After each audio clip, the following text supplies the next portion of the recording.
Well, here we are in Newark, New Jersey, and I'm here with my good friend Joe Bogar, who is not only a friend of mine, but he and I also served with each other in Vietnam in 1968 and 1969.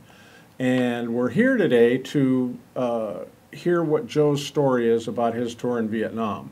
And the reason we're doing this is a while back I had an idea or a feeling that, you know, all of us that serve together, that's a big puzzle.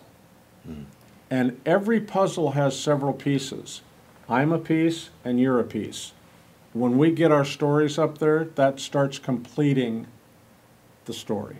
And so we've done, how many, Tim? Well over 40. Really? So Maybe we've got over 40 60 now. puzzle pieces, you know, so Yeah. we've got 40 puzzle pieces, and there'll be over 100, you know, when we get done. So you're a very integral part of the puzzle, because if you're not up there, we're missing something. So we're here today to complete the puzzle, Joe. You and I are both puzzle pieces, and we're just a part of the bigger picture. So we're going to talk a little bit about your life. We're going to talk a little bit about your Vietnam service, and we're going to talk a little bit about what you did after Vietnam. So just to get things started, I'd like to know, where are you born and raised? Rahway, New Jersey. Okay. And tell me about your folks. What was it like growing up as a kid? A lot of fun. My parents were hardworking. It was a middle-class neighborhood. Didn't have any social media, nothing like that. We were talking, my daughter and I driving here today. She said, "Remember when you had to look at maps all the time?" I said, "Yeah, I mean, We think about that a lot. I could imagine, yeah." And we'd play in the street, stickball, baseball, and yell at the cars if the car finally came by, which was very rare. Sure. You know, you had to get home when the street lights came on. You sat down and ate as a family. If you didn't like what you were served, you didn't eat. And, you know, that's the way it was. And then I had different jobs. I started. Let's go back just a minute. Any brothers or sisters? Oh, yeah. No, no. I'll keep you on track. Oh, okay. I had 3 sisters. One that, well, 4. One that passed away. Mary Ann, my oldest. Carolyn, Eleanor, my youngest, and then me. And my father worked on the railroad, Pennsylvania Railroad it was called at the time. Now it's Amtrak, and maybe it changed something else. And he worked there 35 years. My mother, she was a homemaker. He took care of us all. And then when my oldest sister started college, she went out and got a job as a secretary to pay for that. And so they were, you know, just, it was a middle-class neighborhood.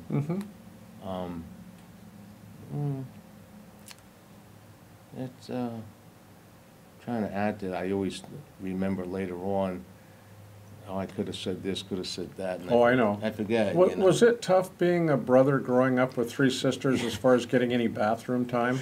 Oh, 1 bathroom, no shower, but a tub. Okay, now I'm starting. And, yeah, it was, it was a little bit difficult with 3 girls. Sure. 4 girls, well, my mother too, you know. Sure. And then we had the sink with the cold knob here and the hot knob there, and you'd hurry up and kind of couldn't. It's just, I tell my kids, I said, you have no idea how convenient you are.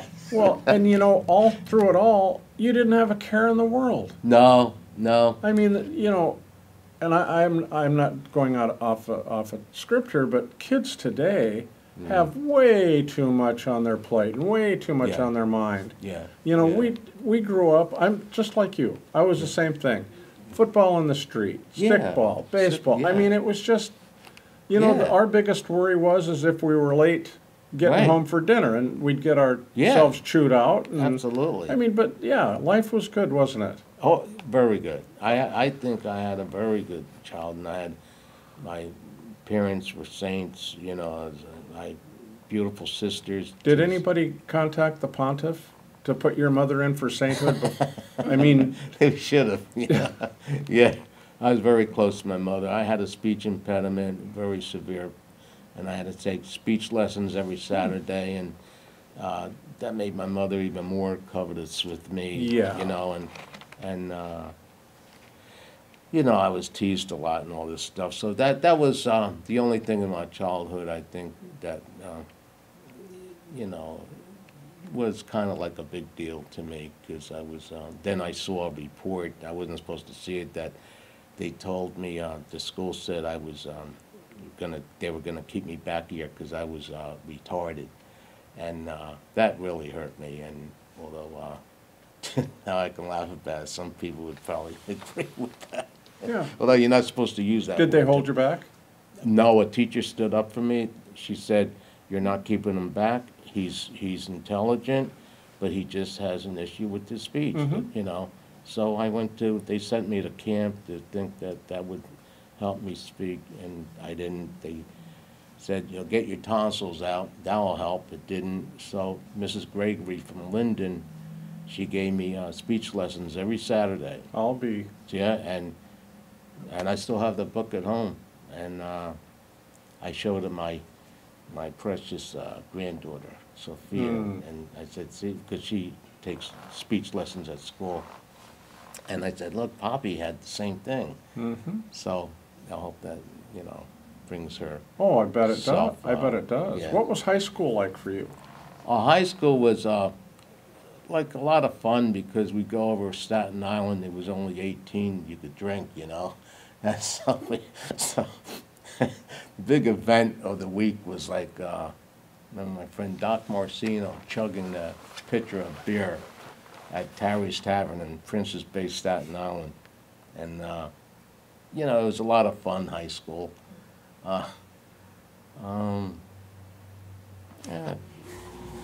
Any girlfriends? Oh, yeah, Linda, and she was, I went with her for a couple of years, and then Frenchie, she was, I was very serious with her, and then, You kind of have a loving look in your eyes as you're recalling. yeah.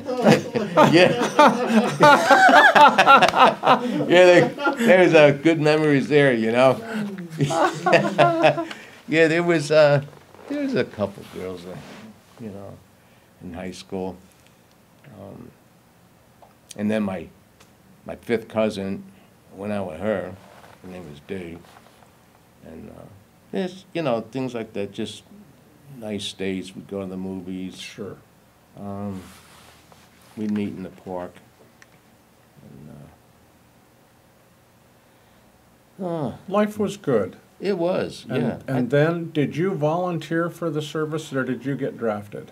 I volunteered for my draft. Back then, it was, if you let's see, if you were RA, if you joined, it was 4 years. I didn't want to go to 4 years. I wanted to get only 2 years, but that was drafted. But the thing is there, if you were drafted, you were getting into infantry and going to Vietnam. Yep. But I was gung-ho. I wanted to, you know, want to be paratrooper and all that. And so what happened was I went down to the draft board in Elizabeth in the morning, and I asked, she said, what's your name? I told her, Joseph Bogar. Says, what do you want to do? You want to, I want to up my draft or whatever. She says, your name's familiar. And she says, oh, wait a minute. She looked into, here's your paper right here. She said, you don't have to sign anything. You'll probably get it tomorrow, which I did in the mail. Oh, my gosh. My draft notice, yeah. Oh, wow. Mm-hmm. Wow. Yeah. So, you were down there looking for information and trying to I wanted figure out how... to boost my Yeah, boost my and a draft lot board. of guys did that. Yeah, I wanted know. to, yeah, because They were still 2 years, but Mm-hmm. it was like, I can't remember what the advantage was, but there was something, you know, that you could go in and yeah, maybe you could they... go and boost your draft. Yeah, And maybe they would promise you something other than yeah. getting shot at, you know, Yeah, or yeah, something. that's the whole thing, you know, and so How old were you at this time? 18 or 19. Okay.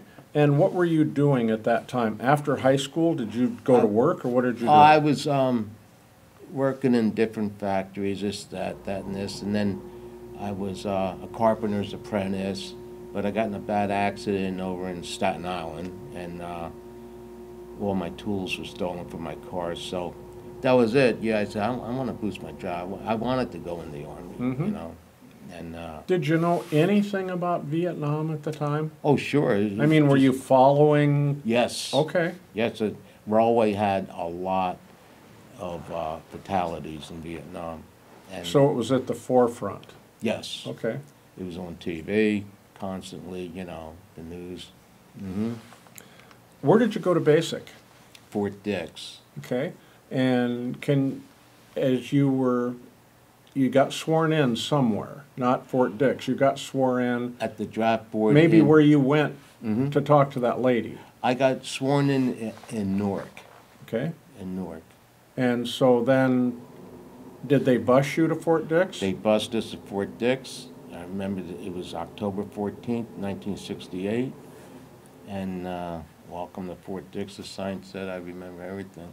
Tell me what it was like when the bus stopped and they Oh. opened the doors. Tell me a little bit about that. It's just, the screaming started. And I don't know how these, it is comical, these drill sergeants and all, they were like from Jersey City and Newark and all of a sudden they had this southern accent. Oh, move. That's funny. Everything was sorry individuals. Sure. You pieces of, you know. Oh, yes. Oh, sure. I said, here we go. The fun started. So do you remember the first night you slept in the barracks? And Yeah. it was different. It was all of a sudden a lot of information to take in, wasn't It it? was a lot, an awful lot. It was like very surreal, especially when the lights went back on. Oh my God, it was like you'd hear a click and the fluorescents come on, and the screaming again started. And Did they ever roll trash cans down the middle of the bay and bang them with their sticks? no, I just remembered the yelling, the screaming, you know, and oh. Do you remember your DI's name? No, but I have pictures of them and all that. And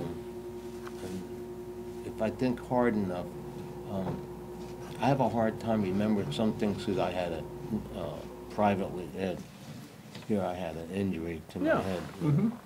So tell me what you remember about basic. What did they teach you? They taught us hand-to-hand combat. Of course, the rifle range, you march out to the range. M14 or M16? It was M14, and then later on M16, and M60 machine gun, and then they had the grenade pits, you know, to throw the grenades. Do you remember low crawling? Yes, I do. Yeah. Yes, I do. And they'd be shooting the machine gun. M60 right over your M60 head. right over your head, yeah. You see the tracers and all that. I remember that, yeah. And I remember before we started, the DI said, "Now, whatever you do, nobody stand up." Remember that? I mean, do not stand up. Do not Because stand some up. guys get scared or they go, Scared. you know, Yeah. and they want to run. Yeah. And Yeah. that was the first time you and I ever heard what it sounded like for a bullet to snap It's over your head, and It's you never forget it. You never forget it. No, you never forget it. And So did the guys in your basic, was there any talk about, well, we're probably going to the infantry, or no, we might be going to Germany, or, I mean, was there any of that kind of stuff rolling around? that was big down in advanced infantry. That was training. AIT. That's where we're AIT. going now, is Yeah, AIT. So yeah. tell me a little bit, where did you take AIT? Little Vietnam, Fort Polk. Oh, Tigerland. Tigerland. Yes, Tigerland. indeed. Yep. You go there and it's a big sign there saying, "Welcome to Tigerland, training for the Vietnam soldier" or something. And they'd have it on. And they TV. had a big sign, right? Big sign, yeah. And they had Vietnam, you know, villages set up and all. And They had guys running around dressed up like Yeah. Viet Cong. yeah, right. Yeah. Yeah, and you'd run in there and inside and flush them out and all this. You know, war games. You go out to the, if I believe it was a national park, Fort Polk was, and they had, we'd go out, you know, camp, Bivouac, yeah. pretend, you know, and they told us be careful because they had wild boars out there. And they, they're mean. they'd attack you, they'd kill you. Yeah. So they said if you And you hear- didn't even have any live ammunition. No, none at all. So if you hear grunting, they said that's a wild boar. Yeah. I said, oh, okay, well. So yeah, I'm starting to remember all this stuff now. And Fort Polk, cold in the morning, hot in the afternoon. And then it was January, February. And I remember it was, I got down there a couple of weeks before Christmas, and they said, oh, you get a leave to go home. Oh, that's great. Well, guess what? All the planes are booked up because you had to take a Greyhound bus for 3 days. Oh, buddy. 3 days. Serious? Oh. Yeah. Mm-hmm. And then you got there and had to turn around and come right back. It was horrible. Going through the South, it was horrible.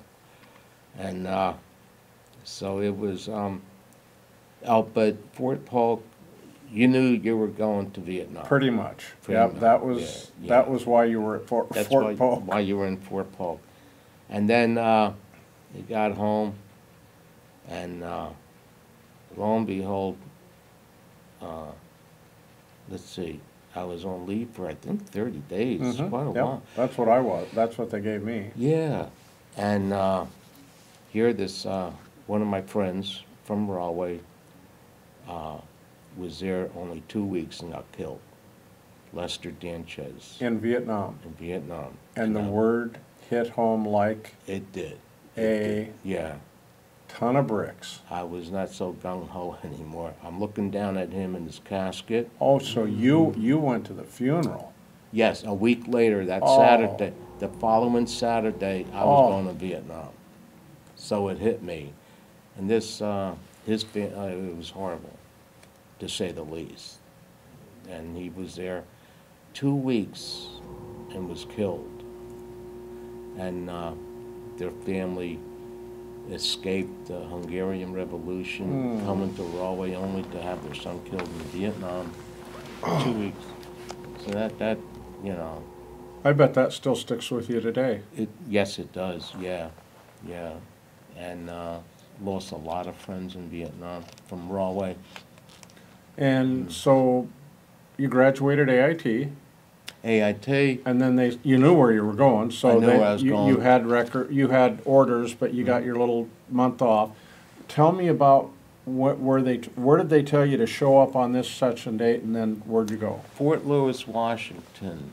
I took, I believe it was Eastern Airlines was booked by the government. Took that out to Fort Lewis, Washington, and I forget how long I was there, a few days, a week maybe, whatever. And then from there, went to Vietnam. And the plane lands in Vietnam, Yeah. and it taxis to wherever they're going to let you off. They open the door, they put the stairs down, and the minute you step foot in Vietnam, what was your impression? The heat, it like hit you like a furnace. And the smell. And we were, I remember before we got off, the stewardess said, if I tell you that we're getting incoming, just run to the bus or something.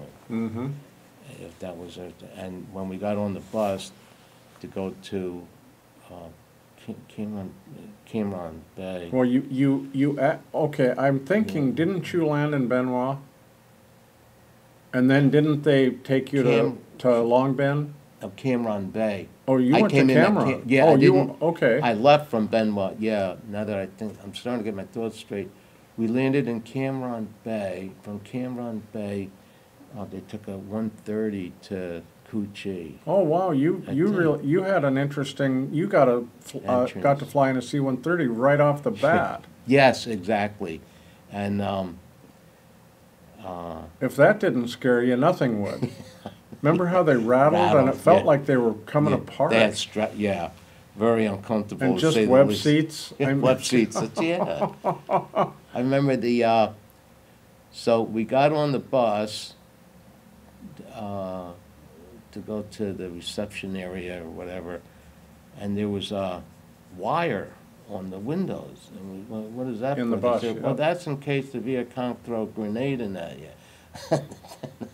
They'd bounce off. They bounce. So yeah, I said, oh wow, and I saw. Yeah. Oh wow, it's right. You're Yeah, going, wait a minute. What? Yeah, and I remember seeing and going past someplace, and I saw someone this black smoke. I said, "What's he doing?" He said, "Oh, can I use the word?" Shit? Yes. Oh, he's burning shit. I said, "Oh, I mean he's burning garbage." No, he's burning shit with the diesel fuel, you know. Sure. And they had a brother doing that on that movie Platoon, stirring and smoking his joint, you know. Yeah. Yep. So, do you remember getting to Cu Chi? That's a little bit vague for some reason. Remember, I was in Cameron Bay for maybe 5 days. Oh, now they said you're going to Cu Chi, and they. So you knew then you were going to be with the 25th. Yeah, they had a paper with all the different insignias, you know, and they had the Sure. electric strawberry, they call it. Oh, that's the 25th Division. So we got the 20th Cu Chi, and all I heard was, whatever you do, hope for, don't get put in what they call the Wolfhounds. Don't get put in the Wolfhounds. It's commanded by gung-ho colonels or whatever. Yeah. And they put you in the worst ways and all this, you know, whatever. And so we're in line, and they're reading where you're going. They said, Joe Bogar. They said, you're going to Wolfhound section. Oh, okay. So that was that. So, when do you remember going out to the field to meet with the guys the first time? I mean, you're going to be assigned a. Oh, it was, I remember it was like, I got out to the field, and around 4 p.m. or something, it was a fire-based steward. And they said, you're with the 1st platoon, you're going out on the ambush patrol tonight. And on the next day, 12 hours later, we got these little Lambrettas. After curfew was lifted, our platoon sergeant fired his 16 up in the air for him to stop, because we weren't supposed to do it, but we all got on these Lambrettas, and coming through Trang Bang, 12 hours after getting out in the field, we got ambushed. Oh. We got ambushed. And we all dove off. How did you react? I was just going to say, how did. We all froze. We just I stayed, mean, and then what about Tigerland? What about all that wonderful yeah, what yeah. about all that wonderful training? Training, someone just yelled, the machine gunner up on top of the Lambretta said, get the F off get off. And we all got off and dove down to the side, and it was over in no time. But they were aiming for the driver. They shot him through the head. Oh, jeez. Because he was doing us fit. That later I found out they would always do that, and he was was helping us. Helping GIs. Yeah. And then we looked down the road after it's all done, and here's your Arvin standing there just looking. And, someone who was there much longer than me went up and started cursing them because, look, didn't you see? They said, oh, no Bic, I don't understand English. So you speak better English than me, or sure. French, Vietnamese. Oh, sure. So that was my introduction, Welcome to Vietnam, Joe. Yeah. Who were some of the first guys you met that you remember when you went into the platoon? Did anybody in particular take you under their wing, or tell me about that? Wayne Brumbaugh from Cedarville, New Jersey. Let's see, Wayne and Chico, Benjamin Gonzalez, and I really admired him. He was very, very nice, from Texas. I don't want to forget him. My mom was one with Chico, and Do you remember who the platoon sergeant was at that time? Elliott, Sergeant Elliott, How about the platoon leader? Franks. Chale. Chale Franks. Was that his first name? He was from the Midwest. See, there's certain Chale things. Franks. Really? And he got promoted to a staff sergeant. Yeah. Yeah. Very nice. And well respected. Very well. Very well. Everybody that I have talked to Yeah. always mentions his name. Yeah. Very respect. Yeah. Mm-hmm. Now, you got there when, what month, and what? I got there in Vietnam. Yeah. Let's see. March 68 to March 69, I think. 68, 69. I came home. You were probably there in 69. 69, yeah. Now, were you there when a guy they called Sergeant Rock was in the platoon? Jerry Rattlade? That sounds familiar now. Okay. But, yeah. He was in first platoon. And I just was wondering, at the same time you were, so you probably, and he was considered like Chale Franks. Yeah, yeah. He was considered to be, he was an instant NCO. He was a shake and bake. Uh-huh. But a real good leader, real good leader. Sergeant Martinez. I remember him. Okay? And I remember him. He was the type you wanted to be around. He was like, you know. Experience. Yeah, Yep. experience. And I remember him telling us, we were all quite nervous about, apprehensive going out on a patrol or something. And Sure. I remember him picking a cigarette up and telling us, he said, look at this. This cigarette is no smaller or larger than a bullet. So, you know, what he but then again, the cigarette's not aimed at you, you know. But he was, yeah, he was very, very experienced, like Sergeant Franks. You felt comfortable with Yeah. him, you know. Confident. I mean, Confident, safe almost. He calmed you felt- down, yeah. What job did you have in the platoon when you first went in? Grenadier. Oh, so you were an M79er. M79, yeah. Mm-hmm. Do you remember the first time you got to shoot it on purpose? I remember it was going through a field just a few days after Train Bang, and we got fired upon again, and I was so new, I didn't know what to do. I just laid there, and I said, what the, I should have advanced up, and I think I shot it then, and didn't know what I was shooting at because it stopped already, you know. It's just, Sure. yeah, but I was very, very inexperienced, you know, and I remember going on PBRs up with the patrol boats up the Bunkadunk River, they called it, Mm-hmm. and that was an experience with the Navy. And Do you remember they'd go up and down, hoping to get shot at? yes, yeah. And if they did, we were sitting with them, they'd nose that thing right into the shore, and we Yep. had to bail out You and, bail out and assault. yeah, uh-huh. How crazy was that? Oh, it was crazy, all right, yeah. I said, "Man, you're sitting ducks, you know." Exactly. We go up to Goda Hall, it was called. And they that's were- where the naval. Yeah, they were base. constantly, the Viet Cong constantly blowing that bridge up, I recall. Now, this is going to be an interesting thing for you. Unbeknownst to us, this week we met. A guy was introduced to us as a Navy guy. they told us, you just want to talk to him. I mean, this guy's got an interesting story. He turned out to be a PBR operator out of Godaha. Oh my He God. went into country the same day I did, and he left the country the same day I did.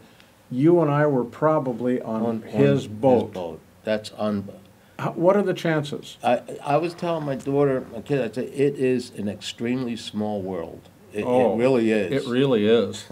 So, when did you go on your first night ambush patrol? Out of the day before we got in, the first afternoon out in the field.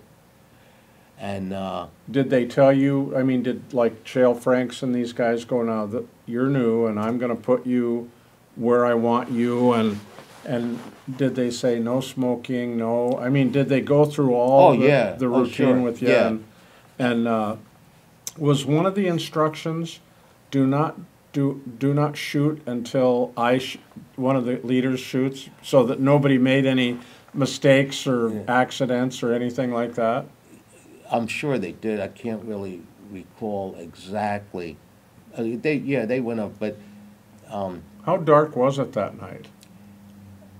we had starlight scopes. They were. It was very well. The thing is, we did stuff we weren't supposed to do. Can I say? Yes, absolutely. We set up I didn't know what was going on. We went out on an ambush patrol. So this is great. The first night out here, going on an ambush patrol. So they said, well, the thing is, Joe, listen, don't see them, but we're setting up in an Arvin compound.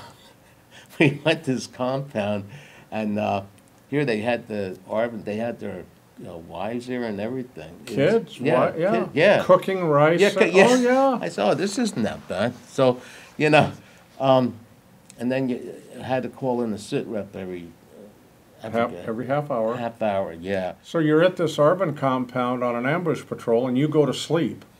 What happened after that? My turn to go to sleep, and a rat fell on me, scurried down my arm. I jump up, yelling and all, and these guys are grabbing the M16s that were just woken up by me, and didn't know what was going on, and so that was a very common thing, though. Anyway, rats falling on you or something. But How big were the rats? the rats were huge. They used to we'd go into a village, and they'd have a rat in a cage. It was I was told, a field rat that they'd feed and get real fat, because then they were going to kill it and eat it. And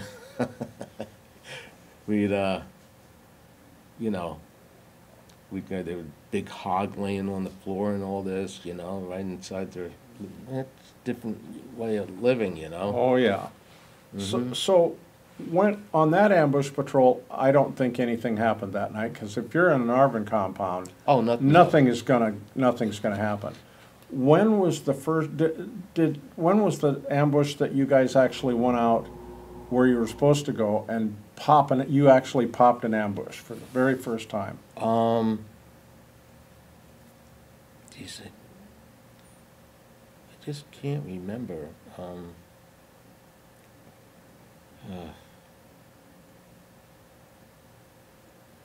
I remember one night they went, it was North Vietnamese Army was walking on the dikes, and the person that, for some reason, they didn't pop the ambush. Whoever, they said they were right next to them. But, Do you know why? There was probably a lot of NVA. a lot, that's what it was. And not a lot of you. Yeah, exactly. And so why commit suicide? Yeah, and then the rear part of the dike, would have gotten it the worst, Yeah, first. so that happened to me too. Yeah. Where they just said, Don't stay low, nobody Just, say nothing, yeah. just let them go. And that almost sounds anti what we're trying to do, but if there's 50 of them, Yeah. and you remember our patrols, we didn't always have full. Oh, I mean, no. most of the time we were running about half Oh, sure. about half sure. strength. Yeah. So that was just using your head, I think. Oh, You know, absolutely. we'd yeah. live to fight another day, Yeah. you know, type of thing. So, do you remember the first guy that got hurt while you were out there with him? It was, can't think of his name, but it was a booby trap. Mm-hmm. And like so many of us got hit with. I can't remember his name. What was the result? They flew him off. I mean, how, leg, foot, what? All over him. It was a Chicom grenade. So it was a went up all, okay, so Oh, he was yeah. messed up pretty good. Yeah. And what was your thinking? What was your thought process at that I point? said, oh boy, this could happen to me. And all of a sudden, things really started to be real. Yeah. Yep. I mean, if you weren't woke up from the things that had happened before, the first time you actually see one of your guys hurt, that's a reality check. Yeah. Now, let's go forward a little bit. When was the first time you saw one of your guys get killed? It was, I didn't see him get killed, but I heard the explosion go off. It was Lieutenant Ide and his radio operator, Clemens. And that was, we all took that very hard. That was awful. Yeah, that was an artillery round that they rigged, I believe. Yeah, it was an anti-tank mine. Oh my God. Yeah. Yeah, that was bad. And that, when we walked in there, it was a minefield. Yeah. And there were signs all over the place indicating that there were booby traps. Yeah. And Ide called back to the back and said, this is where we're at, this is what we've come up against, what do you want me to do? And they said, we want you to continue to sweep the village. And it was a minute after that all that happened. So, and I agree with you, it was shocking. I Yeah. mean, it didn't matter how long you'd been there or not. Doesn't matter. I mean, when somebody like that gets blown up, I mean, it's beyond shocking. Now I remember someone who I liked a lot and made an impression with Jimmy Cummings. He was from the Bronx or Brooklyn, New York, and he took that really bad when Lieutenant Ide. And by the way, Ide was a good one. You know, we only had two kind of lieutenants, good ones and bad ones. Yeah. It just didn't seem like there was anybody in between. Ide was one of the good ones. Ide was one of the best, yeah. Yep. Mm-hmm. And I've got several pictures of him, you know, on the website, of course. And, Oh, okay. but he was just a kind man. Yeah, and he was in I have it at home, Life magazine, to drum home That month, who got killed in that month? a week stead. There were like 500 something. I have it at Isn't it home. awful? He was in it, and of course, and Clemens. Ed Clennon.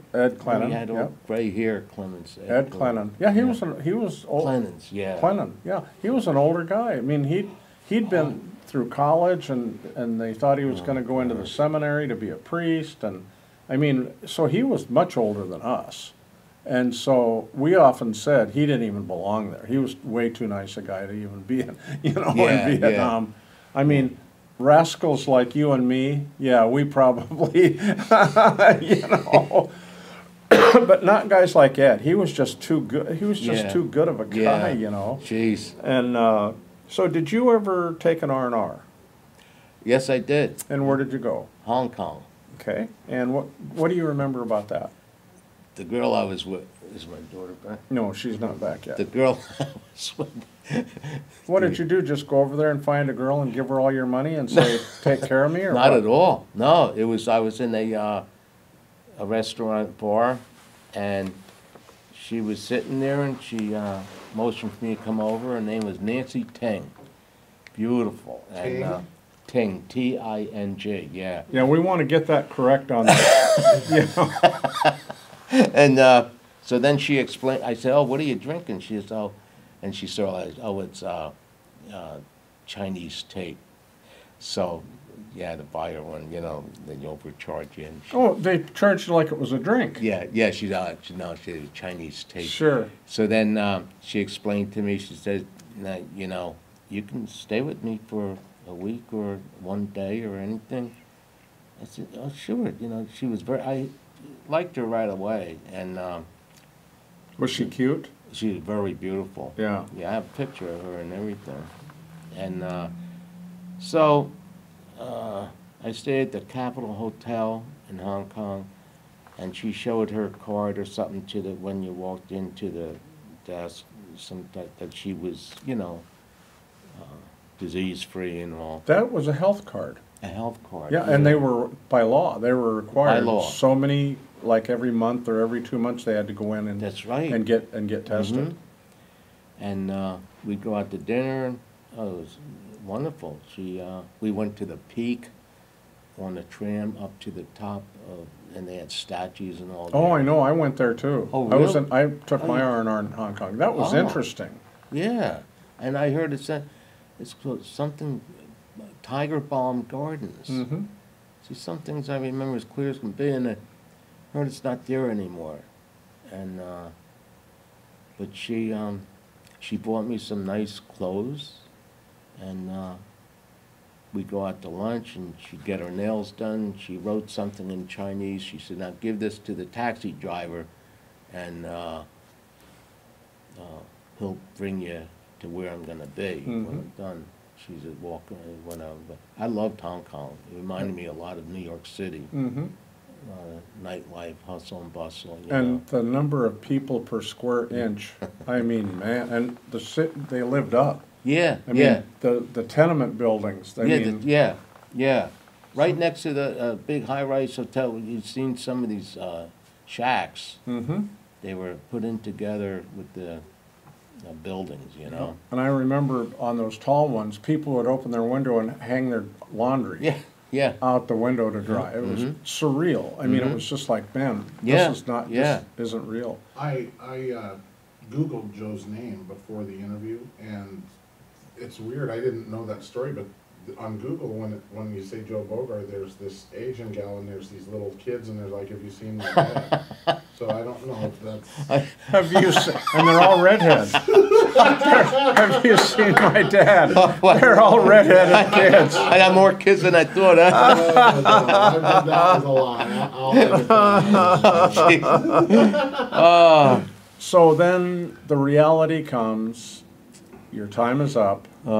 You've got to say goodbye, and you've got to go back to Vietnam. What were your feelings? I got extremely depressed. She went with me back to the airport and said goodbye.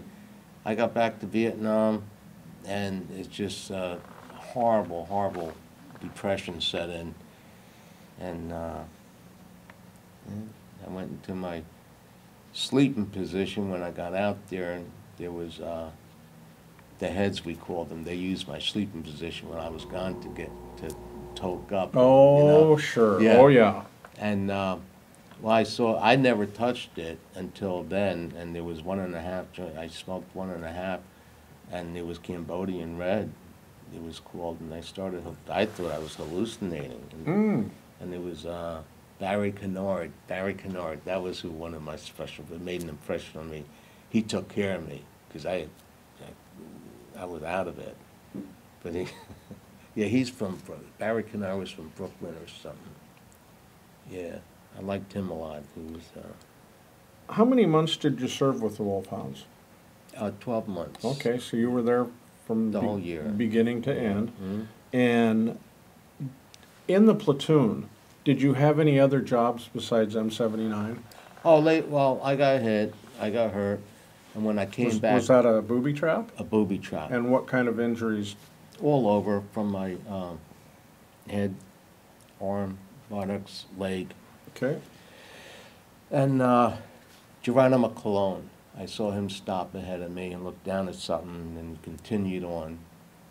And when I got up there, as soon as I looked, it went off. Because my left foot hit the tripwire. Oh, again. my God. And he didn't see it, apparently. He was Otherwise, he would have said something to you. He saw something, and he was looking down. And then when I got up to where he was, as we started walking again, I looked down, I saw this silver object, and then a Oh, flash. my gosh. Yeah. So, I forgot what I was... What was the question? You were hurt all over, and then you were gonna tell us about getting medevaced. Yeah, I got back to Kuche. I was out of the field for a month, and back into our barracks or area. And there was something else. I'm trying to think. Do you wanna go back to your R&R again? Yeah, I wish I could go back over there. She was nice. I liked her a lot. Oh, sure. Yeah, she was something. Daddy, Yeah. what are you talking? Oh, jeez. Yeah. So, okay, so you got wounded and you were out for a month. Mm-hmm. And then I was going towards, did you have any other jobs in the platoon? In Oh, other that's words, what. You Yeah. were M79, Oh, and so then when I went- yeah. the longer you were there, did it change? Yes, when I recuperated, I went back out to the field court, and they say, "Here, Joe," they presented me with the M16, so I Okay. became a rifleman. Because the M79, they gave to the new guys, you had the bat. Exactly. They were like, I They think pawned were- it off on the new Yeah. guys. I don't know what they were, a pound and a half, the round, A whatever. half pound per round, and Oh, half you carried about 75. 75 of them, yeah, yeah, they were. You know how I know that? Because I got one pawned off on me as soon as I Oh, walked as soon into as the platoon. Yeah. New guys always Yeah, got the new guys got the, pawned off on them. yep. So then I was given the M16, and of course I kept that till for the rest of my tour. Did you ever become a squad leader? No. Mm-mm. Okay, what was your rank? I was let's see. Spec E4? 4? Spec 4? Spec 4, yeah, Okay. Spec 4. Mm-hmm. Did you ever walk flank? No. That wasn't a, Mm-mm. new guys used to get stuck out there once in a while too. Yeah, all I remember is one patrol, a file. Two of them. Yeah. Yeah. Mhm. And, so many feet apart, of course. Yeah, remember, one round will get you all? Yep, Remember they'd say that? Sure. Hey, you're bunching up. we're bunching up. One Mhm. round will get you all. Yep. Our machine gunner turned around and said to me, because the Beatles song, "Get back, Joe." I can't remember his name, but I got pictures of him at home too. What was the worst battle or gunfight that you were in? I guess, let's see, I wasn't at Diamond. I was at Diamond, but I missed it by a week. Okay, On the way back, I missed the Renegade Woods by like a week. I was very lucky. boy, you're not kidding.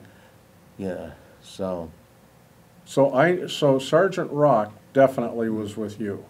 His name's Jerry Radelaide, but they only called him Sergeant Rock. oh, okay. It is familiar, because I remember And there was a guy named Berg, and Lieutenant Berg? no, he was a grunt. Oh, But yeah, there's at the reunions, yeah. there's so many of those guys that you were with. They have their own tables now. Oh, really? Oh yeah.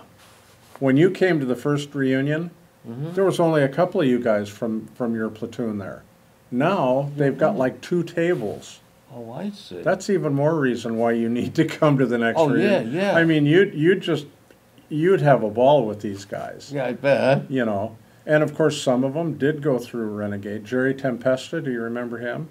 I met him in New Hope. He's from Philadelphia, so I met him in New Hope. Okay. And we sat and we talked. Well, yeah. you know that. I mean, Renegade was one that you'd be glad you missed. Yeah. You know, it turned out to be a horrible mess. Yeah. So then, M16, rifleman, anything else that you remember about what you did? Down in the Mekong Delta, they flew us down there because there was something big going on, they said, and they were gooks, if you can say that now, gooks in the hedgerow, and we were advancing towards it, and Sergeant Grissom's radio operator went See, down. now you brought his name up just like it was nothing. Yeah. Because Grissom was your platoon sergeant. Oh, he was? Yes, he was. Oh, okay. Yeah. And I found him through Herndon, Earl Herndon, who got shot in the rear end on the river. The riverboat shot him in the rear end. And Grissom was the platoon sergeant, and Grissom ended up drinking himself to death. I remember you saying that at the last reunion in Yeah. Missouri. Yeah, which was a dirty shame. I mean, you know, how Drinking. somehow or another somebody couldn't have got to him and got him in treatment or something. And maybe they did. You know, this, you never know about things like that. He may have been in treatment 5 times Yeah. over his life, you never know. But yeah, him and Earl kind of kept in touch. And then by the time it was, you know, we were doing reunions, I remember calling and I talked to his wife and I said, well, is Sergeant Grissom there? And she says, he just passed away. So I missed him. Yeah. You know, so I don't know if I could have got him to come to a reunion or not, but at least I wanted to find him. You know, so yeah, you've got a lot of guys now that are involved in the reunions and Nowacki, do you remember him? The name is very familiar. Sure, Was it's it Ed Nowacki? Yeah, and How did I? he was with you, and Sergeant Estes Estes from Virginia. He was at the last reunion. Oh, he was. Oh, buddy, I'm telling you, Ah, your whole platoon's almost there. wow. Yeah, it's very interesting to see the interaction. And as you'll recall, when we were in a fire support base, the 1st and 2nd platoons always gravitated back and forth with each other. Yeah, Anyway, that's right. Yeah, we were yeah. always Yeah. we were always Yeah. hanging out. Yeah. So it was a natural fit, you know. And I remember there'd be some Mexican guys that there'd be in that group, and then they'd get with the Mexican guys in our platoon, and they always Yeah. talked Spanish, and it Yeah. always pissed me off because I always thought they were talking about me or something. He probably were, John.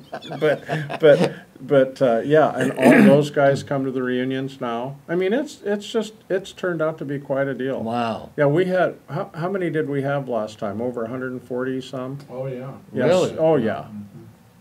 Yeah, this thing has grown into quite a deal. So Maybe we can kind of persuade Joe, and we'll see if we can get Nancy to come to the reunion. Nancy, Nancy Ting. Nancy Ting. Yeah. Oh, I'd love that. I'm Yeah. gonna get so many- Well, maybe we can do a little research and No. Oh. Oh, Lord. we'll take one of the Vietnam pictures of him and get an ad in the Hong Kong Times and say, do you remember him? Ah. Yeah, she was something. Oh God. So when did you leave Vietnam? I think a week before I was supposed to. They let me come. That would be March of '70. Okay, that sounds about right. Yeah. What do you remember about getting home? It's just coming in on the plane, on the jet, breaking through the clouds, and the skyline opened up of Manhattan and Newark. And it's just... I'll bet it was phenomenal. There's no way to describe it. Did you get emotional? Yeah, very emotional. I had goosebumps, and I couldn't believe I made it home. That you made it. I made it, yeah, just couldn't believe it. And who did you go see first? My mom and dad, my family. Were you living at home when you went into the service? Oh, yeah. So you just went home. You basically just went home. Went then. home. Okay. And pretty good reunion, and folks are glad. Sisters. I got to Newark. I went into the bathroom and shaved. I took my clothes off and I was wandering around. It was like I didn't know what to do. I was overwhelmed. Oh yeah, sure. And sure. I shaved, and then I got redressed, went outside, got a taxi, and went home. And when I got there, the taxi let me off. The neighbors were running up, and then they said, "No, let him get in the house. Let him get in the house." And then I got in the house. It was a Saturday. I remember, and my parents are at the kitchen table having their coffee, and my sister's on the phone, my other sister, and they just screamed. You know, my mother was hysterical because they didn't expect me home for another week. You surprised them. Yeah, I didn't want to call them to come pick me up because, Right. you know, they might get in an accident, you know, Route 1 and Oh, yes. yeah, and they were like shocked, so. And when you got home, did you have any more time to serve on your Oh, yeah. obligation? And what did the Army have you do after that? They wanted me to go down to Fort Rucker, Alabama, to the Pathfinders and play war games. And at this point, I said, "You got to be kidding!"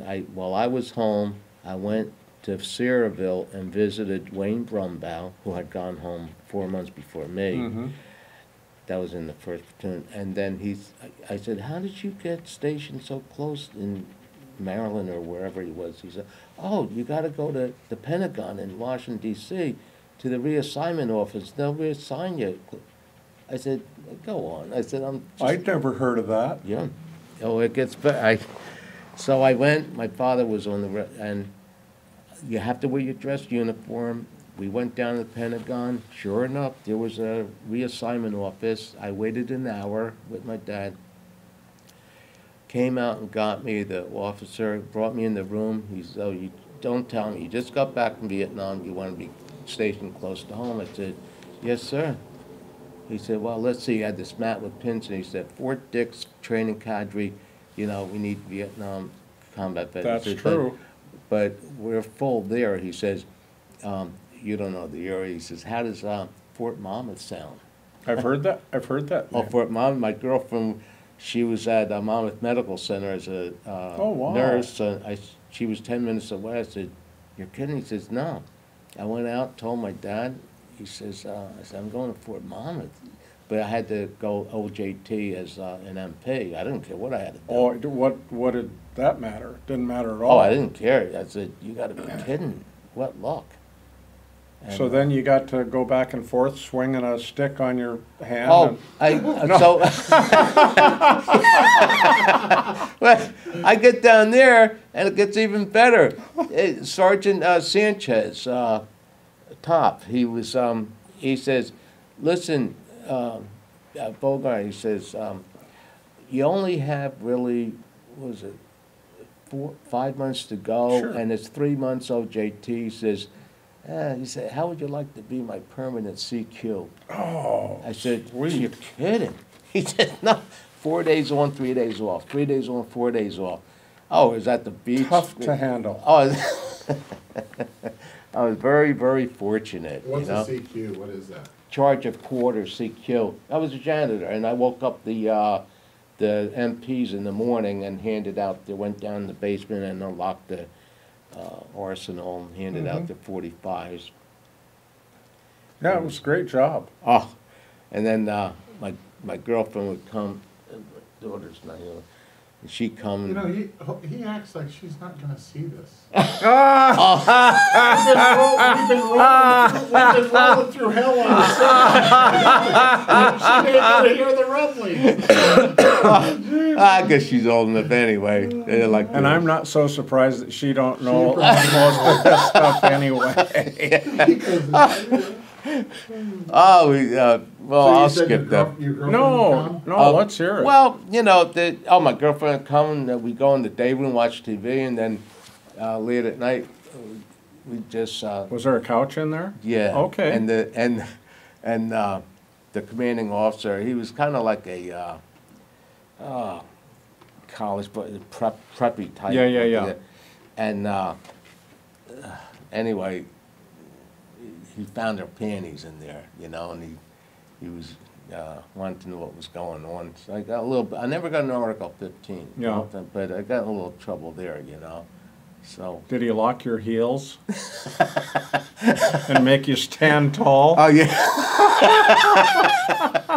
we had you know, that was some duty there, you know. Fort Monmouth, yeah. How did it work out with the girlfriend? I mean, did you eventually get married, or was this? No, she went on to college, and I. What career did you pursue after the Army? Let's see. Oh, I worked on the turnpike, the Jersey Turnpike, at a gas station, and doing road service, this, that, and this. I had numerous jobs until finally let's see, I had so many things happen.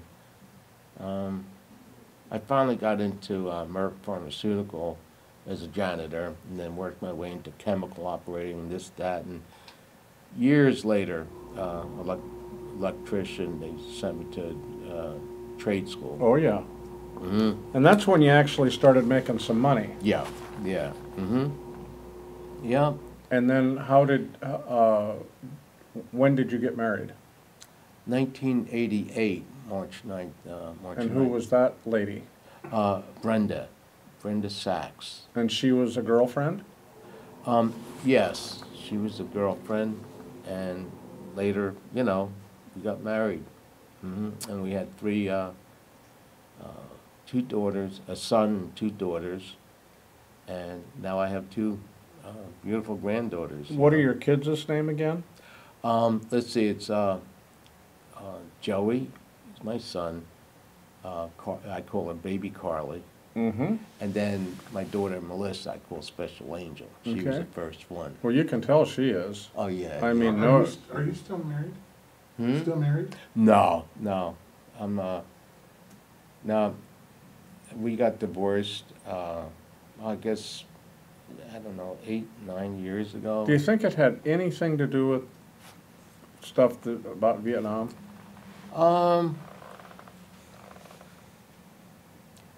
I don't know. I know I had a lot of bad nightmares. I drank a lot. Mm-hmm. I wish I could take that back. Oh, sure. I had a horrible problem with that. I think it definitely, So drinking probably, so that's all Vietnam related. yeah. I think And so. the only reason I say that, so you were just married once?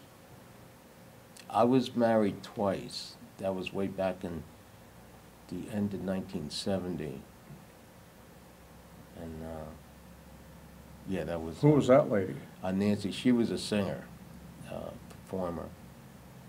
Like in a lounge or something? She was a At clubs. She was stand-up singer then? Oh, very, yeah, yes, Joe's she's kind of confused. He doesn't know if this is an investigative interrogation because the lights are a confessional. He doesn't know what's going on here.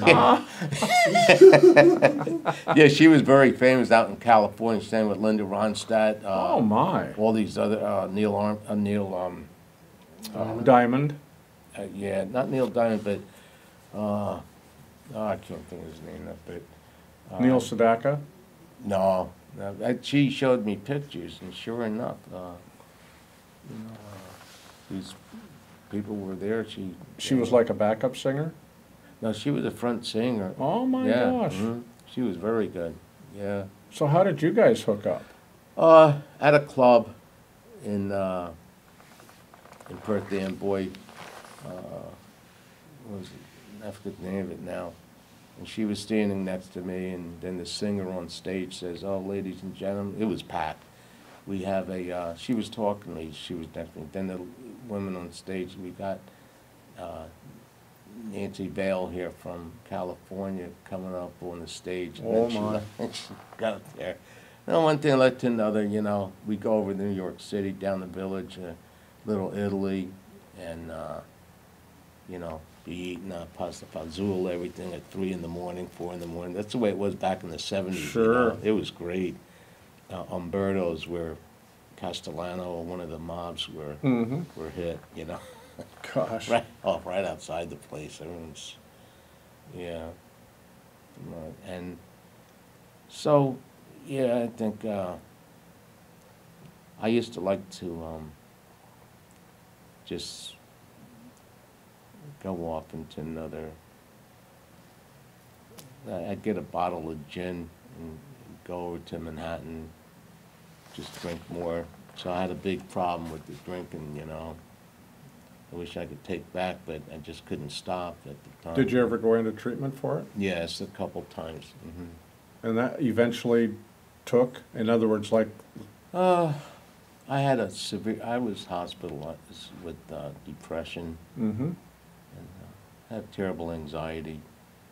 Just that was all. And the more I thought of how messed up I was, the worse I got. Oh, of course, sure. And I just wanted to be, whatever. No, I wanted to be a good person, And I just, I had a lot of problems with the, drugs and everything. Mm-hmm. And but the alcohol was the worst. At what point in your life did that turn around? Oh,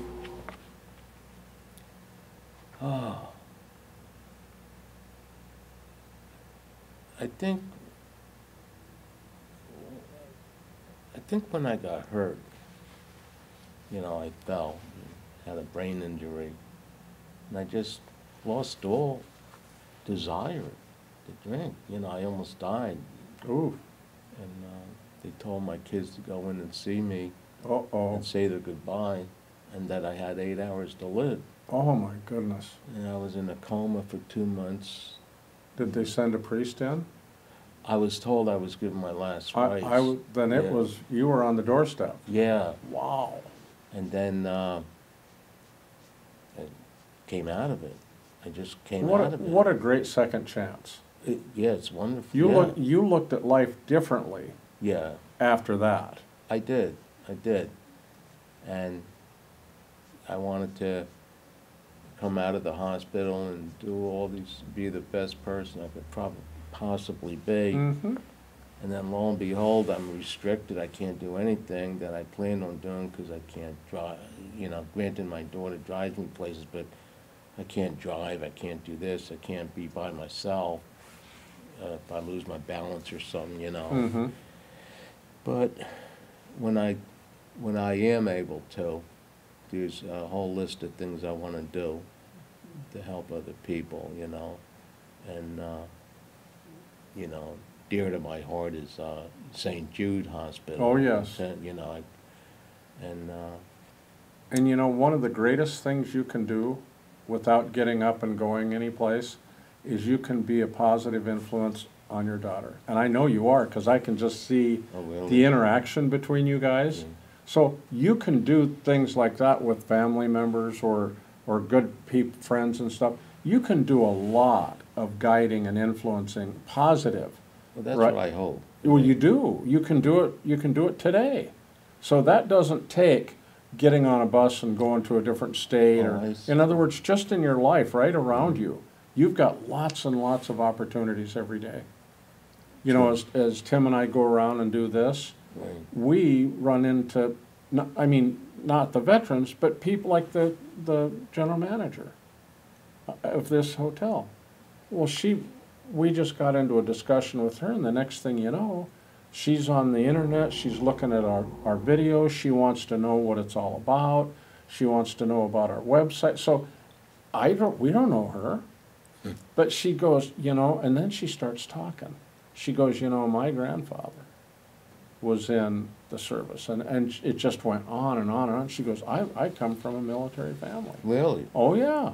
And so, but you don't plan those things sometimes.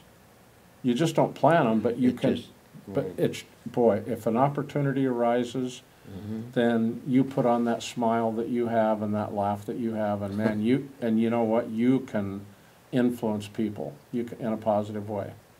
Well, I hope so. Thank you, John. Like, the most important thing in my life now are my 2 grandchildren. Mhm. And I want to, And what are their names again? Sophia and Callie. Oh, yeah, how Yeah. old? Callie is 8, and Sophia is going to be 6. Boy, April what 20. great ages. Oh, yeah. Aren't they something? They're my whole world, yeah. Yeah, that's wonderful. Yeah. And did you stay in touch besides that one guy when you got back? You Mm-hmm. said he'd been home 4 months before you. Did you stay in touch with any of the buddies from Vietnam? Chico Gonzalez, I did. I called on the phone, and, we wrote letters back and forth.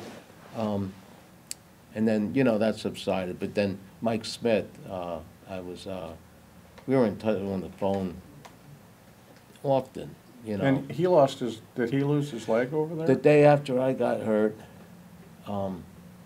He lost his leg. And booby trap or what? A booby trap, but a much larger one, obviously, than what I Yeah. got hit with.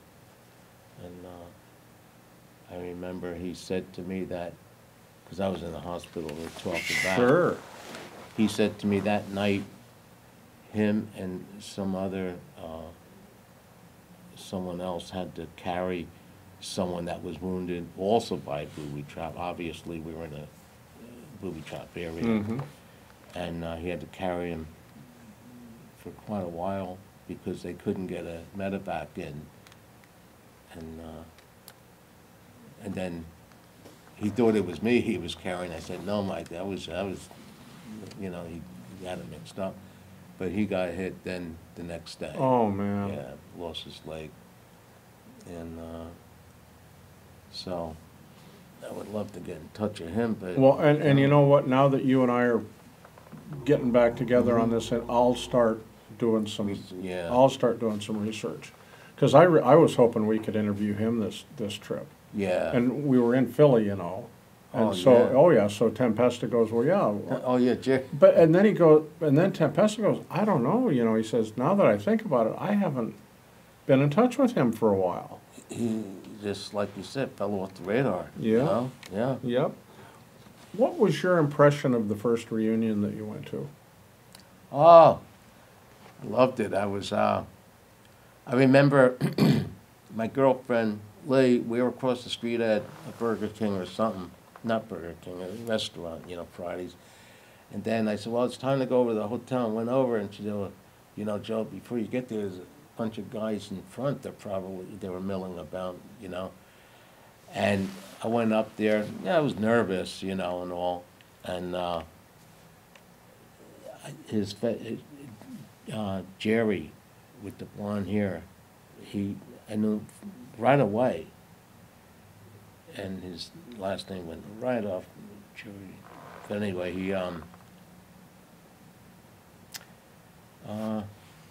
he was also a radio operator for Lieutenant Ide. And his name will come to me, but I recognized him immediately. He recognized me. We were talking, and Zamora, Richard Zamora, I showed him pictures of him on a deuce. Oh, you had him in your folder. I got a few pictures of him. Mm-hmm. And he introduced me to his wife and kids, and I was showing them the pictures of him. Unbelievable. Yep. And you know, those daughters are all grown up and Wow. through college, and one of them's getting married or has gotten married. Can you believe how time goes by? I can. It's like, it goes by, you know, so fast. That's why I want to leave a good impression on my granddaughters, you know. Yep. Now, what is your definition of a hero? I think a hero is someone that provides for his family, that makes a good example, and tries to improve upon his past mistakes, and a hero that's not afraid to say that Jesus is his Lord and Savior, and, you know, not to be embarrassed of him, because he'll be embarrassed of you when you get you're in front of him.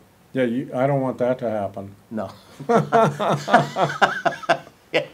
Yeah, that's true. So, and a hero also is someone that helps those less fortunate, especially the poor. Mm-hmm. And all that is yours is not yours. You have to give back, you know, to those less fortunate. That's what I want to do. And Great. What does the American flag mean to you? It means everything to me. I fly it every day.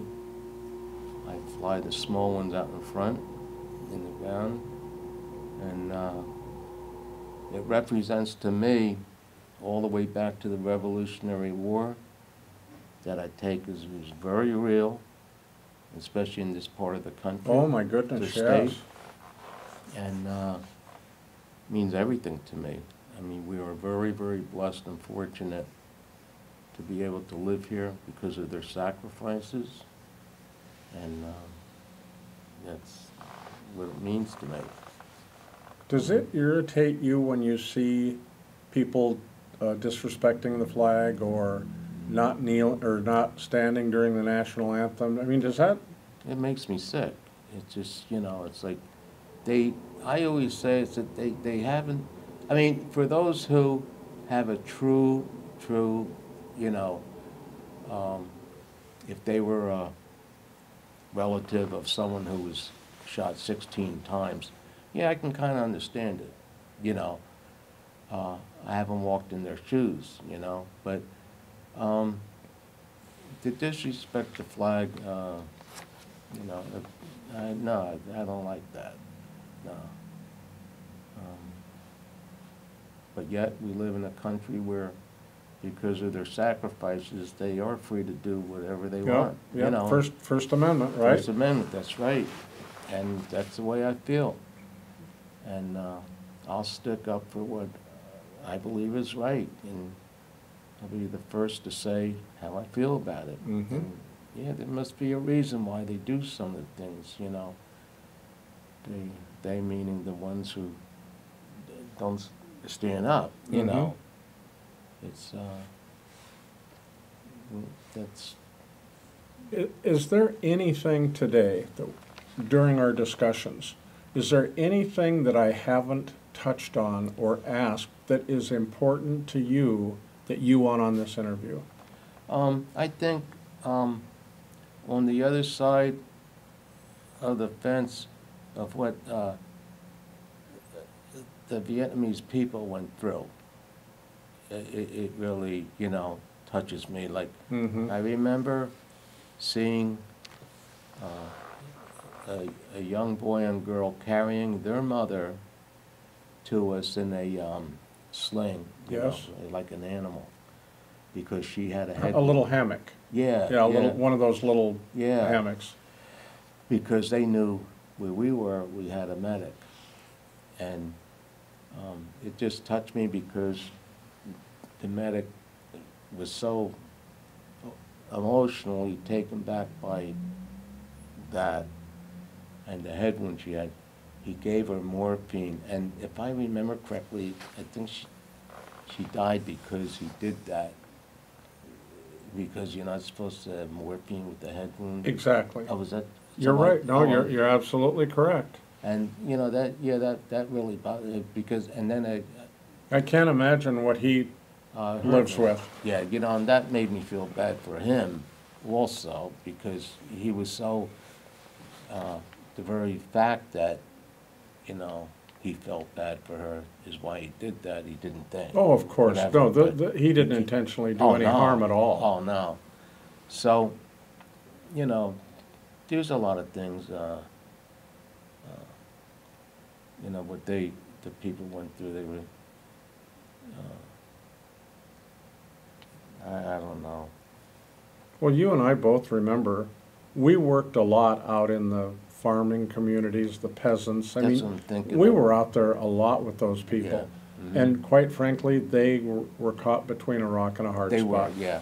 As GIs, we could never understand why they didn't greet us with open arms, Mhm. because we were there to what? To save them and Mhm. get rid of communism, right, and all Mhm. this stuff. We had, we didn't have a clue Yeah, we did. what was going on. Yeah. And then, of course, if they were friendly to us, then the Viet Cong or the NVA would come in behind Mhm. us and hurt them or kill them. Yeah. Mhm. So somebody asked me the other day, would you want to go back to Vietnam? And I said, yes and no. Yes and no. It's the same No, because everywhere that you and I operated is now an industrial complex. Trang Bang. Trang I mean, Bang. all of these things. If you ever did a Google I Earth, did. and it's all manufacturing, it's all warehouses. Last year, even more than that, I went, oh, let me see if the huts, what they look like, Trang Bang, where I was. And I went, wait a minute. You something's can't wrong. even find the bridge. Because that is their culture, and when we were there, they didn't want anything different. We kept thinking, oh, we're gonna bring him up to to speed. We didn't understand that was their culture. Yes. They were happy, Yeah. and so I'd want to go out and meet with them and see how they're doing and so forth. You know, when we were there, Vietnamese guys, their lifespan was nothing, No, no. right? I know. And so it'd be really neat.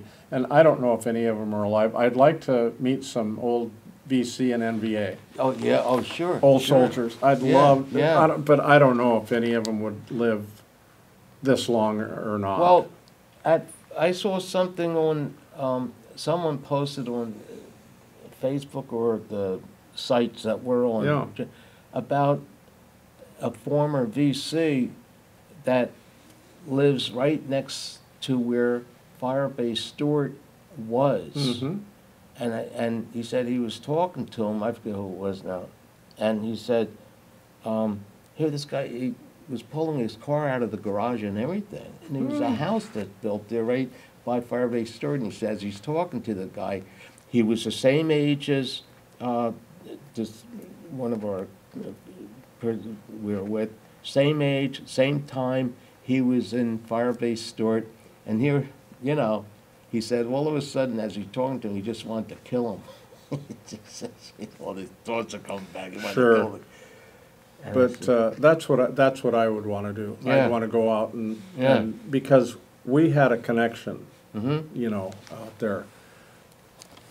Last thing I'd like you to do, I'd like you to think, and I want you to look into the camera, and I want you to give your granddaughters and they're going to have children someday, and they're going to have children someday. And this interview, I think I shared with you, will be on, we will fund this for 100 years. This will be on the website for 100 years. Wow. I want you to give them, I want you to give those grandbabies and your great-grandkids and so forth, your best advice. What advice do you have for them? Well, treat everyone the way you want to be treated, respect everyone, help those less fortunate than yourselves, the sick and the poor, and whatever. Pray for no war. That's all I can say. It doesn't do anyone any good. There's a lot of damage, a lot of hurt, and just, you know, love each other and respect each other. And I can think of a lot more, but right at this How moment. much do you love those grandbabies? They're my whole life. They're my whole life. I never felt this kind. My brother-in-law told me before they were born, he says, you think you love your kids, Joe? I said, well, of course I do. And he says, wait till you have your grandkids. It's a different kind of love. You can't describe it. Yep. I told him, I said, you know, Tommy, you were right. I've got 12 of them. 12? And Really? one great-granddaughter. Wow. And another great-granddaughter or grandson that's going to be born in the next couple of months. Oh, my gosh. Wow. I got these two, and they're like I said, they're my whole life. They're just, I smile in the morning because I know I'm going to see them. Oh, I know. It's just- They're the best. You can't explain it. You can't, you know, it's a different kind of love, you know. Tell me a little bit about your photography. I went to college, got my degree in photography. I always loved photography. And then I started a little wedding photography business of my own as I was working, just because I wanted to, and, you know, of course, you know, supplement my income. Did that for like 22, 23 years. And then I worked as an electrician for like, I don't know, maybe 40 years. Mm-hmm. Were you a member of the IBEW? No, it was a company-run union. I wasn't in the outside. Okay, okay. Mm-hmm. At Merck in Rahway, the pharmaceutical place. And I took the buyout from them. Then I got a job at Middletown for the sewage authority. I was their electrician there for 10 years. Then I had to retire because I got hurt. But it was time to retire anyway, I guess, you know. Mm-hmm. Yeah. Yeah. What else is on your mind? What else can you share with? I just hope everyone is happy and doing well. Mhm. I would love to see everyone again. I know that's, well, at the reunion I'll be able to. Not everyone, but I like to go back in time a lot of times, I think, you know, and redo some of the Oh, yes. mistakes I made. And, you know, it's, I know you can't do that, so I just focus on the present and trying to be the best person I can possibly be. That's the promise I made to God when I was in the hospital in Vietnam, and I know I didn't carry through with it sometimes, but I hope to. I always renew my promise to him every day. And he's never left you. No, he's never left me, no. And, nope, never left me. I made a promise to him. At one point, we were in a bad area. I said, if I make it home, I promise you I'll adopt through the mail the child. And it's going on 50 years. I've done it through a agency down in Virginia. Would you say that again? You've done what? I've adopted different children through the mail. I mean, you know, financially. Okay. Like not- Compassion International or something like that. Children Incorporated, yeah. Yeah. Oh, Yes, yeah, okay, yeah. okay, yeah. Mhm. Well, bless your heart, that's Yeah, huge. I actually went down there when Mrs. Jean Clark Wood was still living. She passed away a few years ago. And they did they took me out to lunch, the French restaurant. They did a thing, a spoof on me for their newsletter or whatever. But it was, you know, that I kept that promise for, I guess it was 1971 is when I started, you know, giving to them. And before I know it, more and more kids, pictures of them, and I write to them and give them extra. Wow, that's gifts. awesome. Yeah, you know.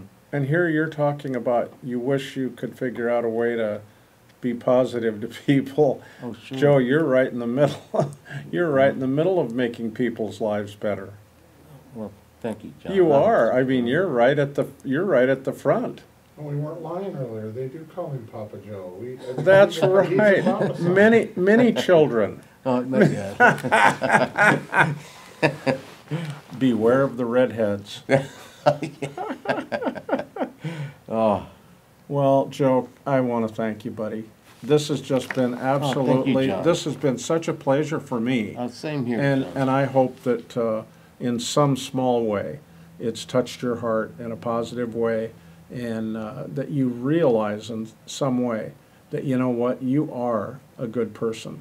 And you know what, your service was worth something. It really was. And you have the right idea. With God in your life and with Jesus at the helm, you can live every single day and make a difference. Every single day you can make a difference somehow in somebody's life. So you just keep up the good work, Thank my you, friend. John. Thank you very much. You betcha.